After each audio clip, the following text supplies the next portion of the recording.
ರಾಮನಗರ ಜಿಲ್ಲೆಯ ಹೆಸರು ಬದಲಾವಣೆಗೆ ಶತಪ್ರಯತ್ನ ನಡೆಸುತ್ತಿರುವಂತಹ ಡಿಸಿಎಂ ಡಿಕೆ ಶಿವಕುಮಾರ್ ಅವರಿಗೆ ಭಾರಿ ಹಿನ್ನಡೆ ಆಗಿದೆ. ರಾಮನಗರ ಜಿಲ್ಲೆಯನ್ನು ಬೆಂಗಳೂರು ದಕ್ಷಿಣ ಜಿಲ್ಲೆ ಅಂತ ಹೇಳಿ ಮರುನಾಮಕರಣ ಮಾಡುವ ನಿರ್ಧಾರಕ್ಕೆ ಬಿಜೆಪಿ ಜೆಡಿಎಸ್ ನಾಯಕರು ವಿರೋಧ ವ್ಯಕ್ತಪಡಿಸಿದ್ದಾರೆ. ಕೇಂದ್ರ ಸಚಿವ ಎಚ್.ಡಿ. ಕುಮಾರಸ್ವಾಮಿ ರಾಮನಗರ ಹೆಸರು ಬದಲಾವಣೆಯನ್ನು ವಿರೋಧಿಸಿದರು. ಅತ ರಾಜ್ಯ ಸರ್ಕಾರದ ಪ್ರಸ್ತಾವವನ್ನು ಕೂಡ ಕೇಂದ್ರ ಸರ್ಕಾರ ತಿರಸ್ಕರಿಸಿದೆ. ಈಗ ಡಿಕೆ ಶಿವಕುಮಾರ್ ಈ ಬಗ್ಗೆ ಪ್ರತಿಕ್ರಿಯೆ ನೀಡಿದ್ದಾರೆ. ರಾಮನಗರ ಹೆಸರು ಬದಲಾವಣೆ ಮಾಡೋದು ಹೇಗೆ ಅಂತ ಗೊತ್ತು ಅಂತ ಹೇಳಿ ಡಿಕೆ ಶಿವಕುಮಾರ್ ಸವಾಲ್ ಹಾಕಿದ್ದಾರೆ. ರಾಮನಗರ ಹೆಸರು ಬದಲಾಗಬಾರದು ಅಂತ ಹೇಳಿ ಯಾರನ್ನ ಭೇಟಿ ಮಾಡಿದ್ರು ಗೊತ್ತು ಅಂತ ಕೂಡ ಕೇಂದ್ರ ಸಚಿವ ಎಚ್.ಡಿ. ಕುಮಾರಸ್ವಾಮಿ ಬಗ್ಗೆ ಡಿಕೆ ಶಿವಕುಮಾರ್ ಪರೋಕ್ಷವಾಗಿ ಕಿಡಿಕಾರಿದ್ದಾರೆ. ಏನು ಮಾಡಿದ್ರು ಏನು ಅನ್ನೋದು ಎಲ್ಲವೂ ಕೂಡ ನನಗೆ ಗೊತ್ತಿದೆ. ಕಾನೂನಿನಲ್ಲಿ ಸಂವಿಧಾನದಲ್ಲಿ ಯಾರನ್ನ ಕೇಳಬೇಕು ಎಂದಿಲ್ಲ, ಯಾರನ್ನೂ ಕೇಳಬೇಕು ಅಂತೇನಿಲ್ಲ. ಒಂದು ಸರ್ಕ್ಯುಲರ್ ಇತ್ತು, ಇನ್ಫಾರ್ಮ್ ಮಾಡಬೇಕಿತ್ತು, ಅದನ್ನು ಮಾಡಿದ್ದೀವಿ. ಅದಕ್ಕೆ ಇನ್ಫಾರ್ಮ್ ಮಾಡಿದ್ದ ಅಷ್ಟೇ ಬಿಟ್ಟರೆ ಅವರು ಪರ್ಮಿಷನ್ ಕೊಟ್ರೇ ಆಗುತ್ತೆ ಅಂತೇನಿಲ್ಲ. ರಾಮನಗರ ಹೆಸರು ಬದಲಾವಣೆ ಹೇಗೆ ಮಾಡೋದು ಅಂತ ಕೂಡ ನನಗೆ ಗೊತ್ತಿದೆ ಅಂತೇಳಿ ಡಿ ಕೆ ಶಿವಕುಮಾರ್ ಅವರು ಈಗ ನಾನು ಅದನ್ನು ಮಾಡೇ ಮಾಡ್ತೀನಿ ಅನ್ನುವಂಥ ಶಪಥ ಮಾಡಿದ್ದಾರೆ.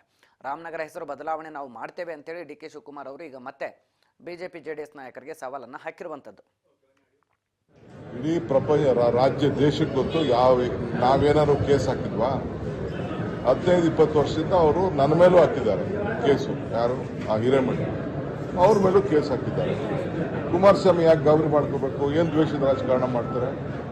ಕೋರ್ಟ್ ಆಫೀಸರ್ಸ್ಗೆ ಡೈರೆಕ್ಷನ್ಸ್ ಕೊಟ್ಟಿದ್ದಾರೆ.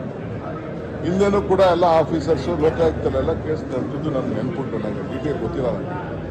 ಸೊ ಹಾಕಿದ್ದಾರೆ.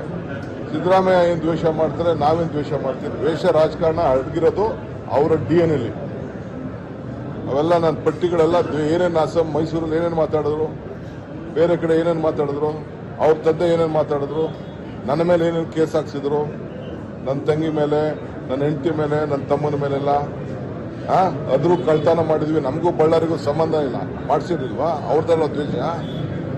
ಸುಮ್ಮನೆ ನಾವು ಆಯಿತು ಅಂದ್ಬಿಟ್ಟು ಜೊತೆಗೆ ಸರ್ಕಾರ ಮಾಡಿದ್ವಿ. ಸುಮ್ಮನೆ ಮರ್ಯಾದೆಗಿದ್ರೆ ಅವ್ರಿಗೂ ಕ್ಷೇಮ ಆಗಿದೆ. ಈಗ ರಾಮನಗರ ಹೆಸರು ಬರಬಾರ್ದು ಅಂತ ಹೇಳ್ಬಿಟ್ಟು ಯಾರನ್ನ ಭೇಟಿ ಮಾಡಿದ್ರು ಅಂತ ಗೊತ್ತು, ಏನು ಮಾಡೋದು ಅಂತ. ಕಾನೂನಲ್ಲಿ I am telling you, constitution ಅಲ್ಲಿ ಯಾರು ಕೇಳೋಂಥ ಅವಶ್ಯಕತೆ ಇಲ್ಲ. ಏನೋ ಇನ್ಫಾರ್ಮ್ ಮಾಡಬೇಕು, ಒಂದು ಸರ್ಕ್ಯುಲರ್ ಇತ್ತು, ಅದಕ್ಕೆ ಇನ್ಫಾರ್ಮ್ ಮಾಡಿದ್ದಾರೆ ಅಷ್ಟೇ. ನಮ್ಗೆ ಅದನ್ನ ಮಾಡೋದು ಹೆಂಗೆ ಅಂತ ಗೊತ್ತು ನಮಗೆ. ರಾಮನಗರ ಜಿಲ್ಲೆನ ಯಾವ ರೀತಿ ಬದಲಾವಣೆ ಮಾಡಬೇಕು ಅಂತ ನಮ್ಗೆ ಗೊತ್ತಿದೆ, ನಾವು ಮಾಡ್ತೇವೆ. ಅದು ಒಳ್ಳೆ ಸುದ್ದಿ. ಇದು ರಿಯಲ್ ಎಸ್ಟೇಟ್ ಇದಕ್ಕೆಲ್ಲ ಬದಲಾಯಿಸಕ್ ಹೋಗಿದ್ರು. ಹೌದು, ರಿಯಲ್ ಎಸ್ಟೇಟ್ಗೆನೆ ನಮ್ಮ ಬೆಂಗಳೂರು ಜನ ಏನು, ನಮ್ಮ ಕನಕಪುರ ಜನಕ್ಕೇನು ಚನ್ನಪಟ್ಟಣ, ರಾಮನಗರ, ಮಾಗಡಿ ಇವ್ರಿಗೆಲ್ಲ ಅನುಕೂಲ ಆಗ್ಬಾರ್ದಾ? ನಿಂಗೆ ಮಾತ್ರ ನೀವು ಯಾಕೆ ಬಂದ್ರಿ ಅಲ್ಲಿಂದ ಬೆಂಗಳೂರಿಗೆ? ನಮ್ದು ಬೆಂಗಳೂರು ಜಿಲ್ಲೆ ರೀ, ನಮ್ಮ ಜನ ಬದುಕಲಿ ರೀ. ಐ ಆಮ್ ಫಾರ್ ಬೆಂಗಳೂರು ಜಿಲ್ಲೆ ಜನ. ರಾಜ್ಯದಲ್ಲಿ ನಮ್ಮ ಜಿಲ್ಲೆ ಎಲ್ಲ ಆಸ್ತಿಗಳು ನಮ್ಮ ಜಿಲ್ಲೆ ಜನದ ಆಸ್ತಿ ಹೋಗಿದೆ. ಅವ್ರಿಗೆಲ್ಲ ಒಳ್ಳೇದಾಗಲಿ ಅಂತ ನಮ್ಮ ಆಸೆ ಇದೆ. ತಪ್ಪೇನಿದೆ? ಇಡೀ ಪ್ರಪಂಚ ರಾಜ್ಯ ದೇಶಕ್ಕೆ ಗೊತ್ತು. ನಾವೇನಾದ್ರು ಕೇಸ್ ಹಾಕಿದ್ವಾ? 15-20 ವರ್ಷದಿಂದ ಅವರು ನನ್ನ ಮೇಲೂ ಹಾಕಿದ್ದಾರೆ ಕೇಸು. ಯಾರು? ಆ ಹಿರೇಮಠ ಅವ್ರ ಮೇಲೂ ಕೇಸ್ ಹಾಕಿದ್ದಾರೆ. ಕುಮಾರಸ್ವಾಮಿ ಯಾಕೆ ಗಾಬರಿ ಮಾಡ್ಕೋಬೇಕು? ಏನು ದ್ವೇಷದ ರಾಜಕಾರಣ ಮಾಡ್ತಾರೆ? ಕೋರ್ಟ್ ಆಫೀಸರ್ಸ್ಗೆ ಡೈರೆಕ್ಷನ್ಸ್ ಕೊಟ್ಟಿದ್ದಾರೆ.